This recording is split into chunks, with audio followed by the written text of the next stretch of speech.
for those with Medicare Parts A and B, and it fills in the gaps where Medicare stops. MediShare is a Christian healthcare community that aligns with your faith. People actually pray for you, they encourage you, and it's proven too. It's been going strong for over 30 years now. So call now. You can get one low monthly price for up to 10 years. You're not stuck with increasing costs. You can do something about this today. Call MediShare 65 plus. Find out how much you can save. Call 833-SHARE-55. That's 833-SHARE 55. 833-SHARE-55. Here is the latest news and information that impacts you. I'm Derek White. Kansas lawmakers have overridden several of Governor Laura Kelly's vetoes, allowing key bills to become law. On April 10th, the Kansas Senate and House of Representatives reached the required two-thirds majority to override vetoes, including bills on child support for unborn children and policies regarding sexual orientation and gender identity and child welfare. These overrides come after Kelly vetoed multiple bills, citing concerns over their impact on personal decisions and child welfare standards. The legislation now takes effect in the Sunflower State. And now regionally, American Legion Baseball celebrates 100 years of tradition, growth, and patriotism. Kansas American Legion Baseball adds a new 15 and under league and continues strong with 4 divisions and summer tournaments leading to national championships. For schedules and information on this and other stories, visit nwksradio.net. Rocket 102.5. Today, an upper-level ridge will start moving over the area and sit directly overhead for tomorrow. This will result in a dry day with highs climbing into the upper 70s after starting in the lower 30s this morning. Winds will be from a south direction at 5 miles per hour and increase 15 to 20 this afternoon, and overnight lows will sit in the upper 40s. Tomorrow it warms even further into the upper 80s to low 90s, possibly breaking a few records. Winds again will be light just below the fire weather highlight levels from the south-southwest at 10 to 20 miles per hour. But still, no outdoor burning should take place with low relative humidities and drought conditions providing fuel. Lows will be in the mid to upper 40s. Sunday and Monday, a quick-moving shortwave will bring a cold front through and drop temperatures into the middle 60s to low 70s, and giving us a shot for some light rain showers Monday morning. This meteorologist Chris Romick in the NWKS Radio Weather Center. If you're shopping for a banking institution, visit with Equity Bank of Hoxie, Grinnell, and Quinter, Kansas. The Equity Bank is heavily invested in local business and activities contributing in many ways back to their community. Their employees are involved with many organizations and area events. Plus, a lot of experience comes with that staff. You'll find valuable local assistance when you bank at the Equity Bank of Hoxie, Grinnell, Quinter, and other locations in Western Kansas. The Equity Bank, member FDIC. Looking for insurance that actually puts you first? At the insurance agency in downtown Goodland, we're independent, which means we work for you. Whether it's auto, home, crop, or business, we shop top carriers to get you the best coverage at the best price. No pushy sales, just honest advice from people who live right here in your community. Give us a call today at 785-899-5011 or stop by 1020 Main in Goodland. And let's get you covered. The Insurance Agency. Insurance the way it should be. Get ready for powerful deals at Hurl Chevrolet GMC in Goodland, Kansas. Right now, drive home a 25 GMC Sierra 1500 Turbo Max with 0.9% financing or up to $7,800 in purchase allowance. Step up in luxury in a 2025 Sierra 1500 Denali and get up to $5,250 in purchase allowance. Or take on any job with the 25 Sierra 2500 with 3.9% APR or up to $2,700 in purchase allowance. These offers won't last. Rush into Hurl Chevrolet GMC in Goodland today or shop online at hurlchev.com. Goodland's Rocket 102.5 is your home for Goodland High School athletics. From touchdowns and three-pointers to home runs, Ross Volkmer has you covered with all the action. Join him for live broadcast on Goodland's Rocket 102.5, your front row seat to the Cowboys and Cowgirls. Select games video streamed on the Goodland Voice. GHS athletics this season are made possible in part by Farm Credit of Western Kansas, Miller Construction, S&M Recovery and Towing, Land to Legacy Real Estate, and Cornerstone Orthodontics. Spring is here, and Hoover Lumber Ace Hardware has everything you need for the season. Get your lawn looking its best with Ultimate Fertilizer and power up with Ego blowers and mowers. Got a project? They got a surplus of lumber ready to go. Plus, fire up the fun with their selection of grills and griddles. Hoover's is also proud to sponsor the Pioneer 5K, 10K, half, and full marathon supporting Colby Community College cross country on April 26th and remind you to sign up and participate. It's Hoover Lumber Ace Hardware in Goodland and Colby, your one-stop shop for spring. It's April, and that means it's time for the annual NWKS Radio Auction. This year, taking place Friday, April 18th, online at nwksradio.net and on our 5 NWKS radio stations. Start checking out items now anytime. Go to the events page at nwksradio.net, and we will see you here. Get ready to bid and bid often. Score some fantastic deals with the NWKS Radio Auction this year, Friday, April 18th, from NWKS Radio and nwksradio.net. You ready? Ready? 1, 2, 3, 4! It's the Morning Blitz with Ross Volkmer. The amount of money getting thrown around to quarterbacks who haven't done diddly squat is amazing to me. The region's only local sports talk. Listen to this guy. He knows what he's talking about. Broadcasting on Goodland's Rocket 102.5, simulcasting on Goodland's 730 Gold KLOE. Guys everywhere. Discussing it all from the preps. It's been a long, long time. But the Goodland Cowboys are going to play for a state title. To the pros. How about a walk-off grand slam? Touch of all time, Ryan McMahon. The Blitz is presented by Pearl Chevrolet GMC, Hoover Lumber Ace Hardware, and F&B Bank, as well as the Insurance Agency, Farmer State Bank in Oakley, the Cowboy Corner Express, and Equity Bank of Hoxie, Quinter, and Grinnell. Let's go to work. That's in left center field, and a running, diving play by MJ Melendez. 2-1 pitch is well hit to left. Yelich going back, looking up off the wall. Moniak is going to try and score from first. He will. It's a 3-run double for Brenton Doyle. Far circle shot. Sergeyev made the save. It's sitting there. West into the goal. BU scores! Sergeyev to his right made the initial save on the shot from Capone, and then the follow-up try jammed in by Jack Hughes, and BU takes a 1-0 lead. Costantini gallops through center for Western Michigan, crosses the attacking line, feathered into the slot, shot, score! Owen Michaels roofs it. He wins it in double overtime for Western Michigan to send the Broncos to the national championship game. Nothing like the Frozen Four. Highlights from the Frozen Four last night, and you will see Boston University taking on the Western Michigan Broncos. First ever appearance in a national championship game in hockey for Western Michigan. Some highlights from the Frozen Four there on that Thursday night. Good Friday morning, everybody. So glad you can be with us here on the Morning Blitz on Goodland's Rocket 102.5, NWKSradio.net, the Hurl Chevrolet GMC video stream on Facebook, X, and YouTube.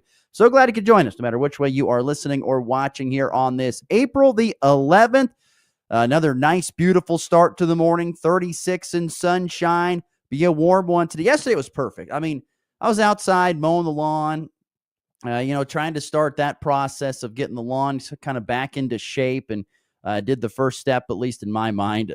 I'm not a lawn expert by any means, but did the first step of trying to get it clipped down short, promoting some growth. And then I got a few more things I want to get tackled this weekend, but it was a beautiful evening and a beautiful day yesterday with temperatures in around the upper 60s. Today, we're going to jump up and be a pretty warm day. In fact, almost going to reach 80 degrees today, 78, the expected high here in the tri-state region. So a warm day expected. And then looking ahead to the weekend, expecting some more pretty darn nice weather. Saturday, really hot, going to be, I don't want to say really hot, but hotter, up to 90 degrees on Saturday. And then we'll see a bit of a cool down on Sunday due to the wind to 72. And then next week, kind of all over the board when you look ahead to the early predicted forecast, temps anywhere from the upper 50s to possibly the low 80s, depending on what you're looking at for next week. So not as nice a week next week as it was this week. At least I would say that's the overall thought on that. Today's program, plenty to get to in today's show. We'll be visiting with Goodland High School track and field coach Jake Stout. He'll be joining us coming up here at the bottom of the hour, about 20 minutes from now, to talk about Goodland High School track and field. It's a busy day in track and field. 4 tournaments taking place throughout kind of the listening region. You've got Goodland and Colby going to Norton for their track invite. You've got Rollins County hosting an invitational today. Hoxie's got a track invite this afternoon. So there's quite a bit of track and field going on for our listening schools, and should be once again a beautiful day for it. So we will talk some track and field with Goodland High School track and field coach Jake Stout coming up here in a little bit. We will also, of course, look ahead to the weekend slate. What else will be happening with the Royals and the Rockies? Get you an update on the Masters after Justin Rose with a phenomenal first day. We'll get you an update on the Masters throughout the show, as well as day 2 gets rolling from Augusta. So all that coming up here in today's program. Also, want to quickly pass along congratulations to Goodland Cowboy basketball player Brady Brumbaugh. Last night I saw it announced he's going to be going and playing college basketball at Barton Junior College next season. So congratulations to Brady. I saw he had a D1 offer to Chadron State. I saw he had a couple other offers, but he is going to go to the JUCO level and play at Barton. So congratulations to Brady on making, I'm sure, a very difficult and challenging decision. But no doubt going to what has been one of the more consistent powers in the Jayhawk for a long time, honestly, for a very long time. So hopefully he'll get a chance to show his skills down there at Barton Community College. Okay, I want to get the show going today, sticking in college athletics, because I find this topic to be, there's 2 storylines that I saw yesterday that really intrigued me. From just kind of looking at the sporting realm. And so there were some big college sports storylines that one came out yesterday, one's came out the past couple of days, but I want to dive into the one that was just out yesterday. The Tennessee quarterback, Nico, I don't know, to people I've said, it's Amalieva, just Nico is what we're going to call him, but he's starting quarterback for Tennessee. Last year had a phenomenal season in what was his freshman full season starting. He got to play in the bowl game as a freshman. It was only one game. It didn't count.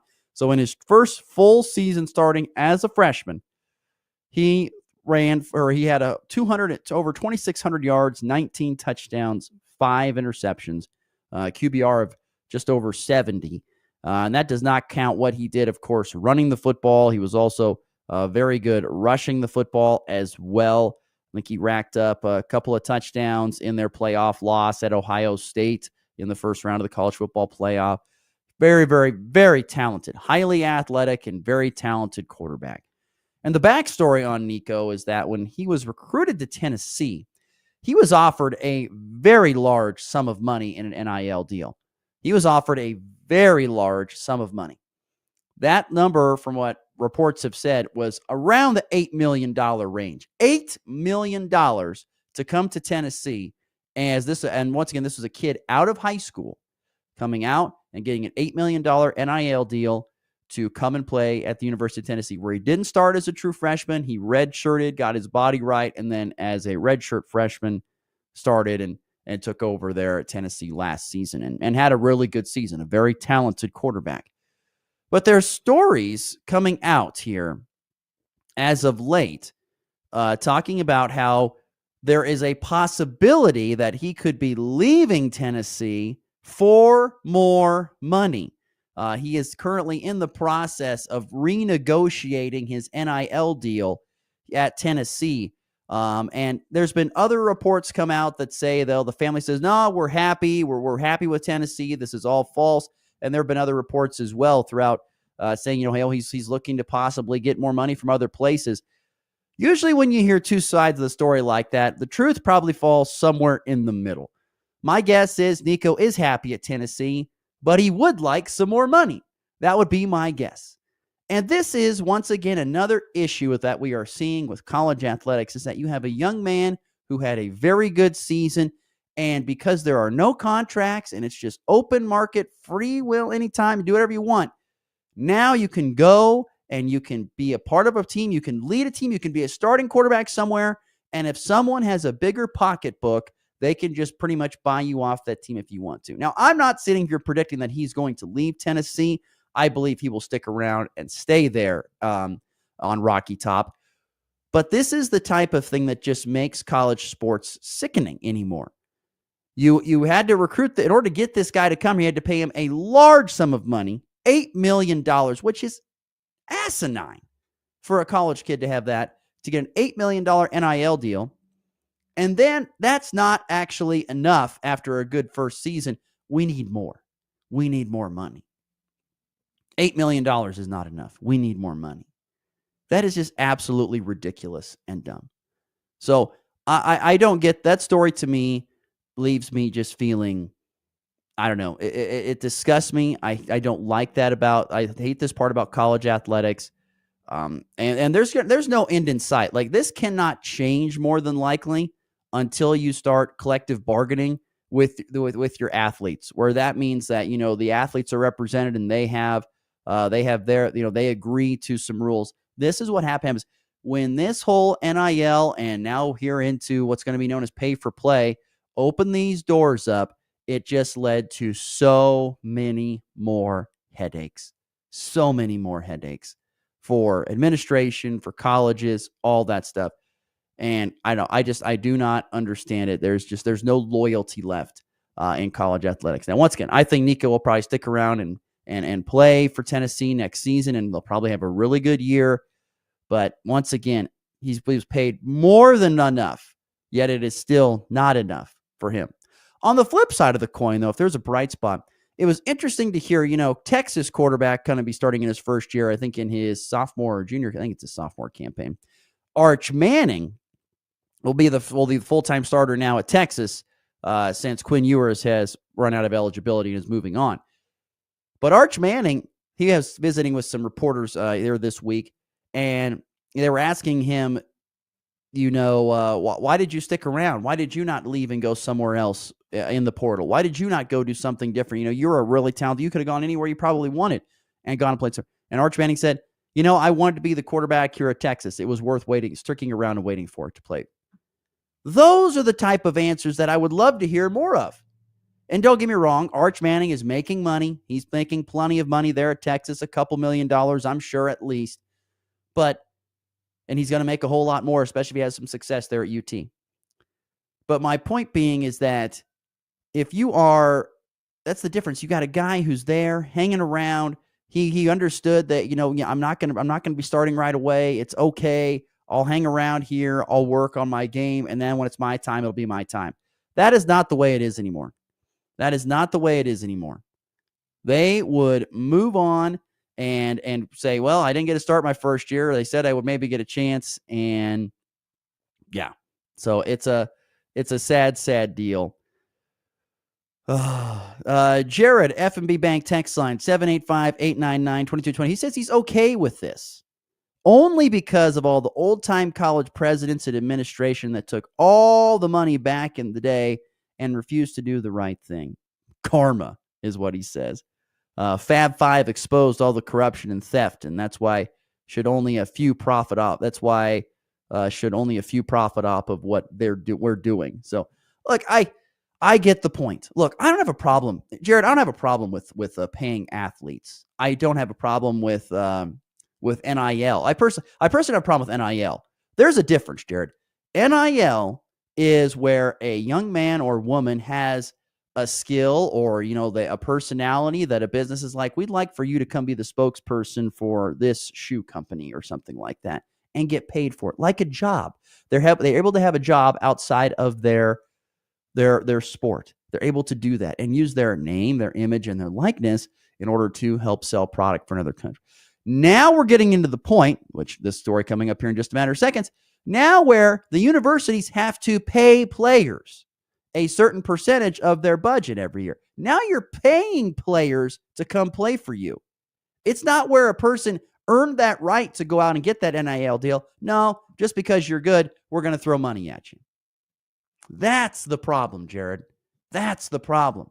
And don't tell me that, they kept all that money back. Let's just remember, the universities are responsible for these young men and women. They're getting the best food. They're getting the best professional, trainers and things like that to help keep them and get them in shape, doctors and stuff and surgeons to help get them back on the field when they need to. That's all coming out of the university pocket, not out of the student athletes. So, like I said, it's a sad, sad deal, Jared. It's a sad deal. Seeing all these people get up and have to get out and they leave and they want to go find more money. And it's only going to get worse. And I'll tell you where it's even going to get worse. if I can, even more worse. There we go. Not worser. That'd been bad.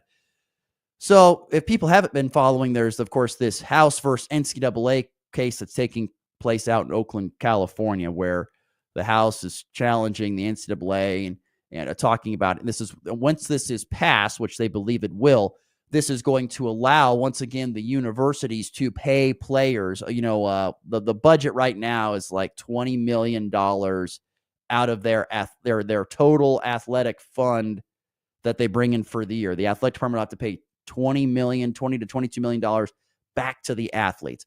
That's not just football. That's all athletes that they deem relevant. So more than likely, a majority of it goes to football if they got a football program. Following that, men's basketball. Following that, it's kind of a toss-up, and it doesn't have to be this way. It's up to the university's discretion on how they want to spend that money. So if they want to spend that money on women's basketball and water polo, they can do that. But most universities will fund the football program first, then the men's basketball program second, because those are the two biggest money makers, and then they'll feed everybody else. Here's the problem with that. Of the $20 million that is coming out of that $20 million that they have to give away, the numbers that I am hearing is anywhere between $15 and $17 million is going to go to football. That leaves you anywhere from $3 to possibly $5 million to go to the other sports. And let's just remember, basketball, women's basketball, baseball, softball, volleyball, and then if you want to keep even going, gymnastics, water polo, whatever you want to do, those things are going to help fund those programs or pay those athletes for those programs. Here's the thing. By taking that $20 million that they had, and now it's going to the athletes, which I'm not totally against here, but that money going to the athletes, there is a very good chance, and there's a lot of people that are writing about this, and it's something that people need to be prepared for. There is a very good chance that a lot of sports will get cut. A lot of collegiate sports will get cut if they are not prioritized by their university. So your women's swimming and diving team, your men's water polo team, your whatever, those programs could get cut, particularly if they don't have some big-time booster to help keep them going. That is a humongous storyline that gets lost in this House versus NCAA, is that, yes, oh gosh, we're going to start paying the players, and everyone's going to make money. Okay, but the bigger storyline is that money that's going to the players is out of the pocket of the universities that then have to try and fund the other programs that maybe don't make as much money, the ones that are not your profit-making programs, to keep those programs going, and they're going to just get cut altogether. Wrestling will be another one. The programs that do not make any money, or in fact, there's a lot of programs that lose universities' money, but they keep them anyway because it's good for their university, it's good for including everybody. Guess what? Those programs are going to be gone. They will be gone. And that is a sad, sad thing. Something to keep in mind as we go through these times ahead with money getting thrown towards the players, which once again, I'm not totally against in some ways, but you are looking at possibly killing sports that, yes, are not the main ones that maybe you're watching on TV, but for those student athletes, for those kids that want to go into swimming, that want to go into wrestling, and that wants to go do that at a certain university, may not be possible anymore. Because universities need money not only to fund the athletic programs that are making them money, but also to pay the athletes as well. It is something to very much keep an eye on as we push forward here in this next decade of college sports. It's a really, really sad deal. A really sad deal. And once again, I've talked about it thousands of times. Said they have let the toothpaste out of the tube. It's all over the countertop. Now the question is, can you find a way to? You're not going to get it back. Can you find a way to kind of clean it up a little bit into a pile? Can you get it kind of buried? You got to find a way to get not the toothpaste back in there, but you got to find a way to put up some guidelines and some rules to help save some of these programs. And the funny thing is, this is all going through, and there are administrators, universities, coaches, all that stuff that are sitting there saying, all this stuff is coming and we don't like it. But guess what? We can't do anything about it. Everybody's saying it. Everybody's saying it. It's going to be a very, very, very difficult time for college athletics. And this is, once again, this is just a warning. College athletics got into this position because they became so popular. People loved watching college football. They love watching the NCAA tournament. They love all that stuff. And I'm not saying that's all going to go away. But if you continue to do this stuff the way that you're doing it, over the course of time, it becomes more and more like professional stuff, but it's not exactly professional ball. The more and more you continue to do that, the more and more you have a chance of hurting your product, which means less interest, which means less money, which means your popularity goes down. Then you don't have the money to fund any of this stuff, and then you hurt yourself. That's a long-term picture there. But I think it's an honest truth. College athletics has grown substantially over the course of the last 30, 40 years. It could honestly go in a recession because of all the stuff that's going on. Certainly could. Anyway, some very big-time college storylines to keep your eye on. Once again, revolving around the almighty dollar, unfortunately. But that's just where we are at this point in time in college sports. All right, 7:29 Mountain, 8:29 Central Time. It's Friday, April 11th. Thanks to those chiming in on the EpiBank text line, 785-899-2222. We have still got plenty more things to get to on today's program. We'll look ahead to the weekend sports slate. But up next, we're going to talk a little high school track and field with our good friend from Goodland High School, their track and field coach, Jake Stout. He joins us next here on the Morning Blitz. H&R Block has many options to make filing your taxes easy. Our tax pros can help you get your max refund with or without the office visit. Drop in, drop off, or a tax pro can even do your taxes virtually. Send some pics from your phone without leaving home. Just another way Block has your back. All tax situations are different. Not everyone gets a refund. Hi, this is Ashley from your locally owned H&R Block. We'll get you every dollar you deserve, with or without the office visit. It's time for a check of the markets with the Anderson Trade Group on the Kansas Farm and Ranch Radio Network.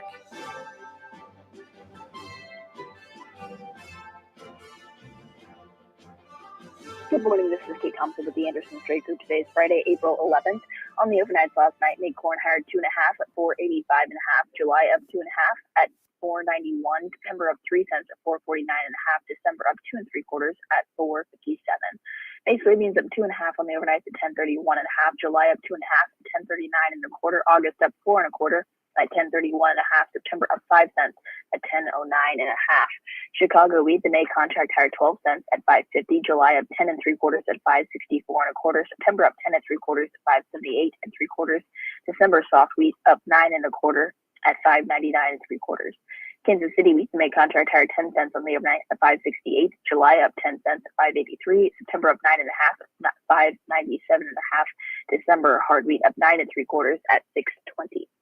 On the stock market this morning, the Dow down $817, 39,791. The S&P down 150 at 5,307. The Nasdaq down 610 at 16,514. Gold higher at $71 an ounce at 3,248. And crude oil down a cent at $60.02. If you have any questions about marketing grain or would like to talk about risk management options, give our Colorado office a call. John Hankey or John Stiles at 970-744-4484, or in our Kansas City office, myself, Tom Sludo, Jared Law, or Tyler Ghosh at 913-748-3000. The Anderson Trade Group, proud market partners with Kansas Farm and Ranch Radio. Find out more at andersongrain.com. The risk of loss through trading futures and or options is substantial, and each investor and or trader must consider whether this is a suitable investment. Past performance, whether actual or indicated, is not indicative of future results. The Anderson Trade Group has no guarantee that the advice given will result in profitable trades. Farmer Amaranth. 4 counts of yield theft, resistance to groups 2, 4, 9. You ain't got nothing on me, man. We've been surveilling you. And now we've got Tough 5EC, a tank mix partner that'll make sure you and your gang of resistant weeds never see the daylight again. Crack down on repeat offenders. Add Tough 5EC to your post-emergence tank mix. Learn more at toughoonweeds.com. Always read and follow label directions. Tough is a registered trademark of Belgium Crop Protection. When challenging conditions arise, we don't back down. We up our game. Outpacing the competition with innovations fueled by Bayer's R&D, keeping you equipped with an expanded portfolio, elite genetics, and additional local test plots. Channel leads the field, so you can rise above. See how you can save at channel.com/finance24.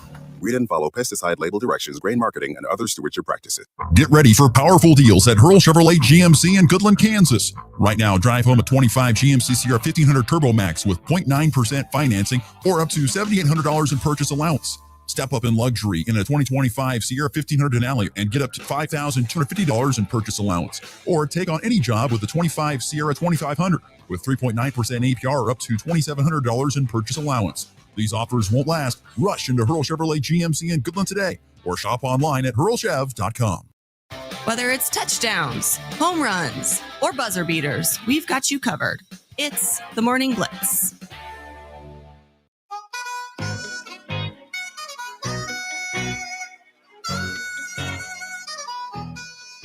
Update from the Masters this morning. Justin Rose starting to pull away from the field a little bit. He's 8 under for his 2-day, not even 2-day total. He's through 2 here on the second day, but he's 1 under through 2.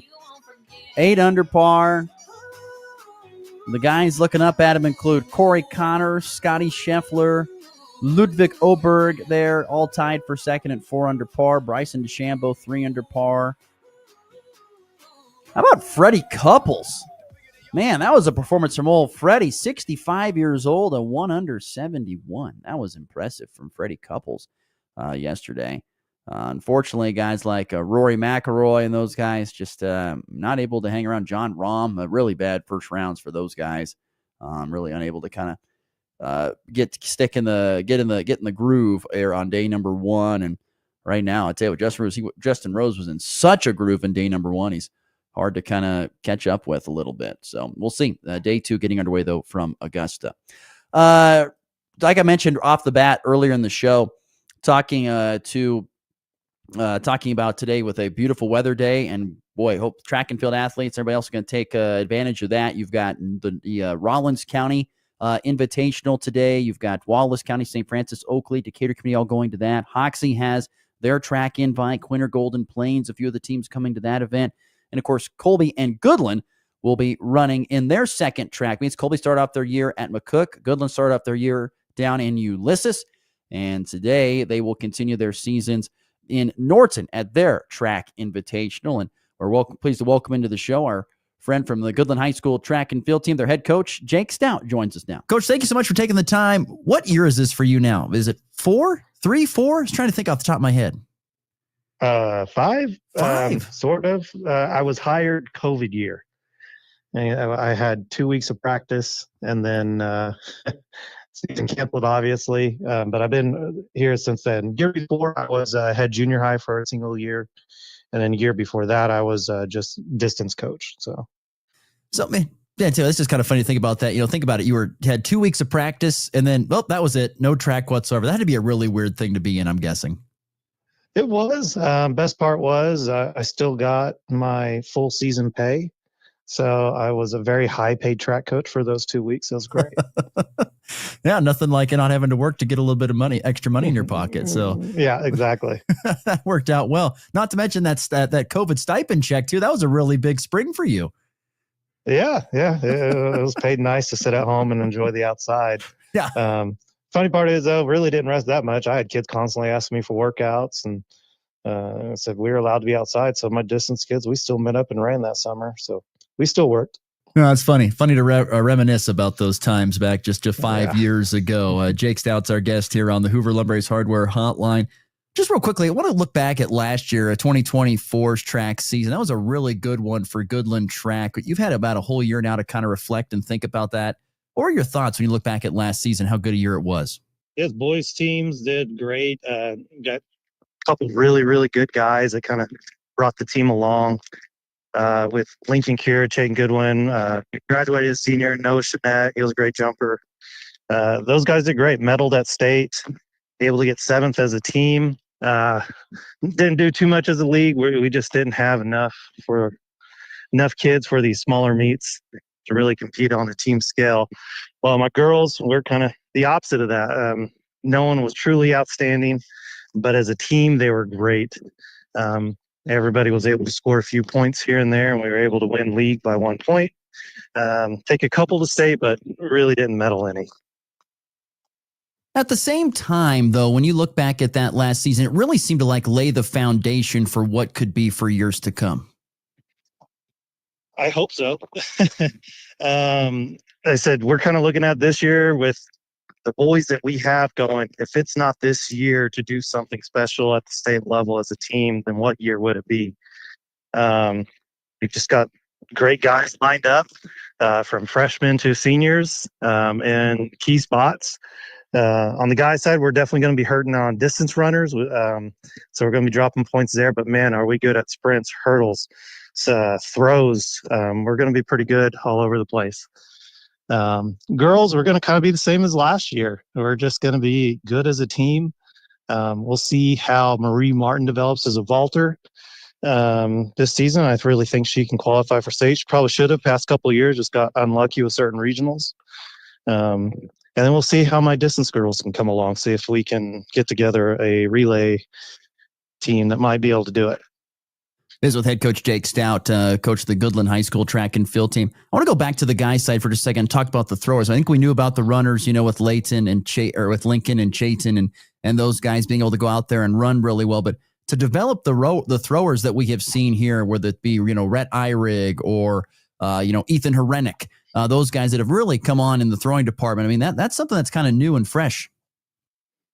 Yeah, we have not. The only thrower we've qualified since I've been around was Lindsay in javelin, which, of course, she set the state record when she qualified.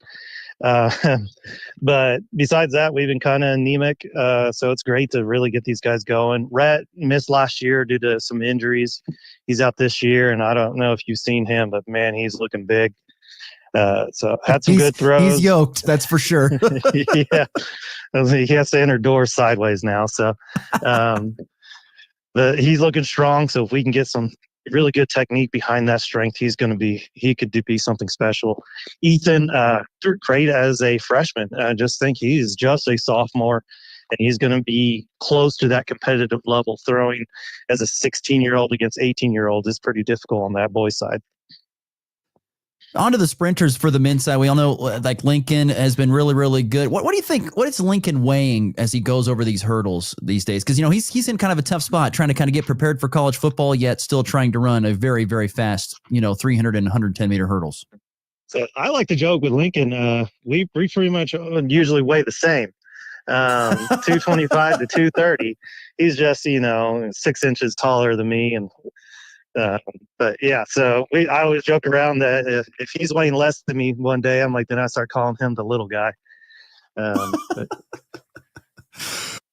That's amazing. And from Chayton Goodwin's perspective, I mean, we all knew he was a great athlete, great runner, and he's really showing that here this year. I know he got first recently down at Ulysses in the 100 and finished just second behind Lincoln in the 200.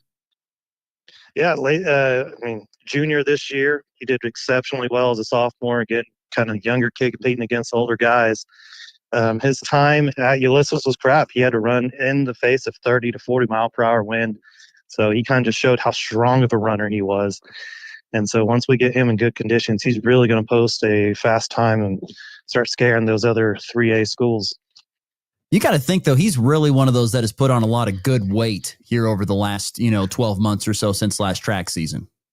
Yeah. I mean, you see him as when he was 14, 15, the kid was scrawny, just skin and bone. So he's been going to summer weights, doing the job, beyond coachable kid. You tell him to do something, he does it. So he's gotten a lot stronger, a lot better, a lot faster.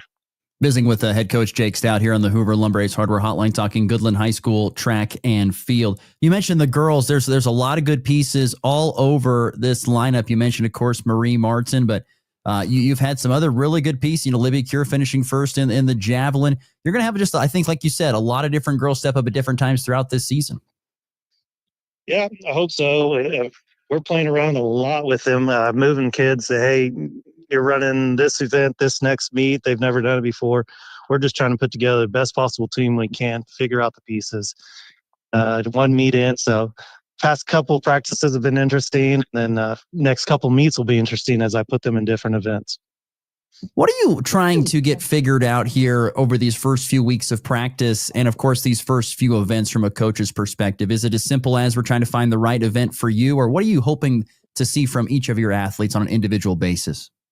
That's really it. The right event for the right kid at the right time.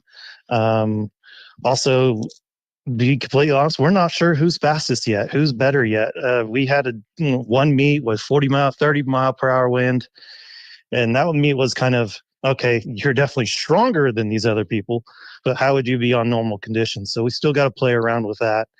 And as far as like 200s, are you better on a curve? Are you better on a straightaway? We're still trying to figure some of that out with our sprinters.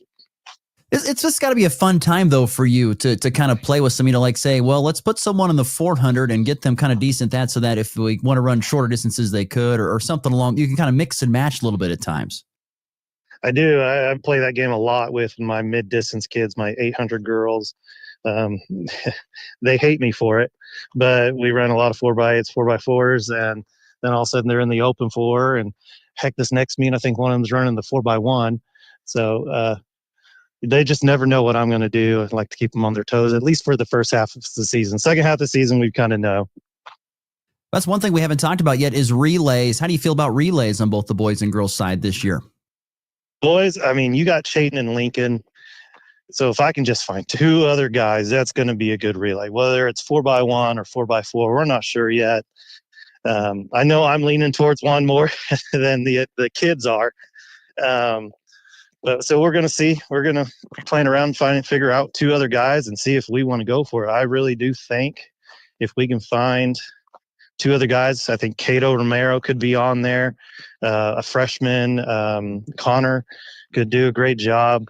So if we can get them in there, I think we can have a quality 4x4, maybe even state winning 4x4. They want to come together, or competitive 4x1. Girls side, it's going to be scrappy the entire way. We're just going to have to see how our regional, how 3A lines up, and if we can be competitive or not with what we got. Well, I know, like you said, you probably love this time of year in the track portion of the season, saying it's the beginning of it, because you have all these possibilities in front of you. And it's just, it's almost like it's a little game, within the game. Like, how can I go about making this the best track team possible? I'm sure you love this time of year. I do. One of my favorite parts is, like, I didn't realize it when I was coming to track coach, was how much math is involved. I'm now going to meets, looking at how I can score points, how I can put certain kids in different events to score certain points, and playing around with that. So it is fun getting to move kids around, play with them, upset their expectations, make them realize they can do something they didn't realize they can do. And that's why we become coaches, just get kids to realize they are better than they realize they are. Once again, we are visiting with a head coach of the Goodland track and field team. That would be Jake Stout. I got one more for you. So I noticed at the little kids track camp that you guys put on, that you put on here for about a month and a half or so, just the number of little kids you have coming out. That number from the previous few years, I feel like, has gone up exponentially. Can you confirm that? And second of all, how cool is it to see your program grow in numbers, not only at the varsity level, but at kids' interest underneath them over the last few years? How cool is that? So I think the last update on my numbers was 177 kids. We've kind of always floated around 130 to 160. So this is definitely one of our biggest years. I don't know if it's just we advertise a little bit better this year, or if it's just word of mouth, or you know how it is. Some grades just have bigger numbers than others. But that's one thing I'm beyond proud of. My kids run youth track. I don't really do much. They're the ones coaching these little kids. And so a lot of times I don't super care how my season goes, because I can look back and go, that youth track program ran extremely well. Those little kids got a lot out of it, and my kids got a lot out of it by being coaches and mentors to younger kids.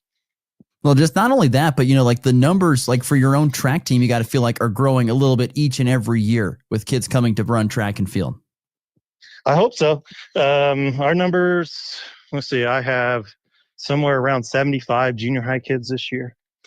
And so it's always kind of interesting to see what's going to happen from their 8th grade year to 9th grade, where they go to softball, baseball, golf, or if they stick with track. So I hope it continues on this trend. It's a lot easier to compete when you got bigger numbers, and it's a lot more fun. Absolutely. Norton coming up here on Friday. What are your hopes for this track meet? What do you hope to see? I'm hoping to see finally good weather, which I think we will. And we'll actually be able to start seeing what these kids are truly capable of and on a good day. I feel like Lincoln's going to do something really special at the hurdles.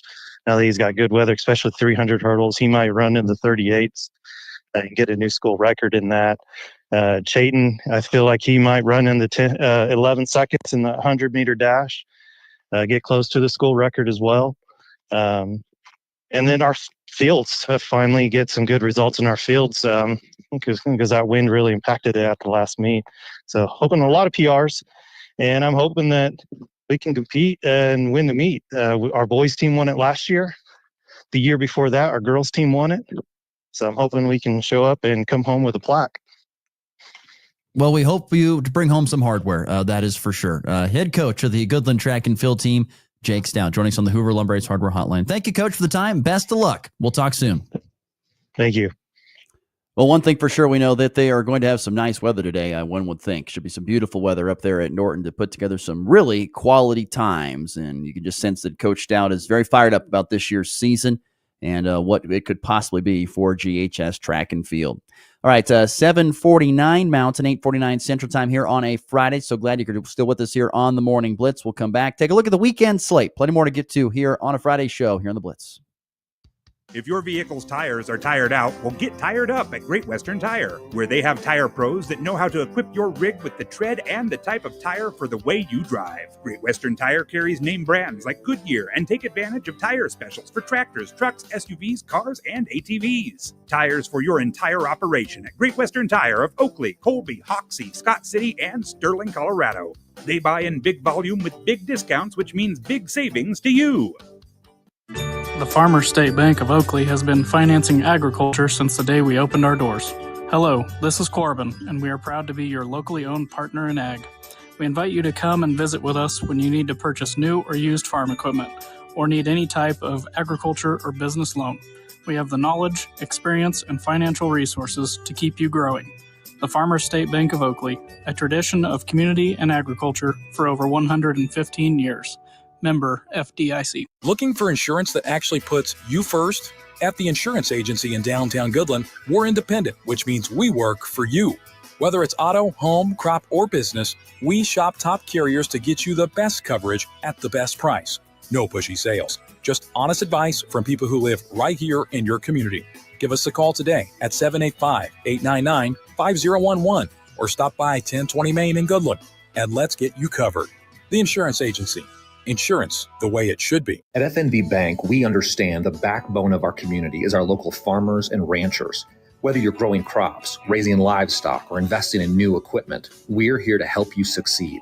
Our agricultural loans are tailored to meet the unique needs of your farm, with flexible terms from people who understand what it takes to make it in agriculture. When you partner with FNB Bank, you're working with neighbors who know the land and are invested in your success. FNB Bank, rooted in our community, growing with you. Member FDIC. Breaking down the plays, the players, and the passion. Who's got it better than us? Nobody! This is the Morning Blitz.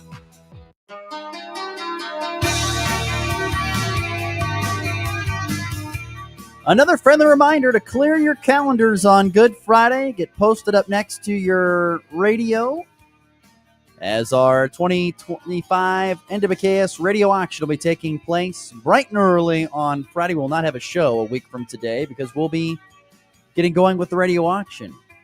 So make sure that you tune on in and listen to the 2025 NWKS radio auction. Get ready to put your bids in for some great items. We've got a whole slew of items at nwksradio.net. You can go on there. You can find all great things, all kinds of cool stuff. There's a bowl up for auction. There are great little small weekend getaway trips. Great stuff for farmers, all types of fertilizer, things of that sort, big bulk fertilizer things. There's all kinds of stuff. Honestly, you can go on to the list. Great gift cards for from all types of area businesses. So please go to ndbksradio.net or text the word auction to 785-460-0790, and you can find out what kind of get a link to what you can go look through, and then we'll have the sale bill upcoming here in next week. So yeah, it's going to be quite the event coming up a week from today with our 2025 NWKS radio auction. We're going to have, I think, we probably have around $110,000 worth of retail that's going to be up for auction coming up. So look forward to seeing how that all pans out, and hopefully you'll get your bids in and win some great items from our radio auction. All right, let's look ahead to the weekend slate. Looking ahead to what's happening. First and foremost, in local sports yesterday, Colby Trojan baseball, their recent struggles continue. Remember we were talking about how CCC had won 12 in a row? Well, baseball is biting them back in the other direction as they were swept by Seward County yesterday afternoon up here at Colby. Both games were very high scoring.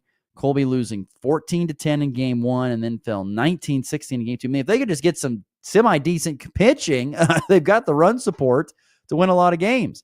But they cannot seem to hold anybody else down. Trojans have now lost 7 straight. And if you want to go back, this all started when the calendar turned to the month of April. They had won 12 in a row going to the end of March, and ever since they got to April 1st, they have not won a game. So the month of April must be a bad thing for Trojan baseball. So they've lost 7 in a row to start the month of April. They are now 22-17 overall. They were once just 2 losses in conference. Now that's 10-8 in conference play. So really tough time. We'll see if Colby can right the ship on Saturday. They go down to Liberal to take on the Saints and continue that 4-game series. Also yesterday, Fort Hays Tech Northwest softball. They also struggled with a Seward County team. The Lady Saints beat the Tech Tigers 27-0 and 17-8 on the softball diamonds here in Goodland yesterday. Tech does remain winless at 0-32. They will head to Garden City on Saturday, continue their season. And then they have a game against Butler, a series against Butler on Sunday here at home. So they got back-to-back games at Garden City Saturday, home versus Butler Sunday. CCC softball also at home this weekend on Saturday. They will host Butler prior to the Grizzlies coming over to Goodland to play a doubleheader. Speaking of Goodland softball, the Goodland Cowgirl softball team will be playing today down at Garden City, taking on the Buffaloes. We will have coverage of that doubleheader series right here on Goodland's Rock at 102.5. Something to keep in mind, early first pitch time. There are not lights down there at John Ford Field. So first pitch time of 2 o'clock Mountain. So 2 Mountain, 3 Central time will be first pitch. Usually it's 3 Mountain, 4 Central. It's been moved up an hour. It's 2 Mountain, 3 Central is first pitch time down there at Garden City. So if you're making the trip down, I have to get there a little bit earlier. And if not, tune in. We'll have coverage here on Goodland's Rocket 102.5. And then, of course, we mentioned all the track and field going on today. Saturday, get your chalk out and your dry baby powder, all that stuff. We got state powerlifting going on at Central Plains. We'll see who can bring home some hardware there. And then can't forget about, of course, the Royals and the Rockies, both picking up wins yesterday. First and foremost, the Rockies finally put an end to a 3-game skid. They beat the Brewers 7-2 and avoid a sweep at the hands of the Beermen. Got on the board early thanks to Brenton Doyle, who had a huge day, tied his career high with 5 RBIs thanks to 3 hits.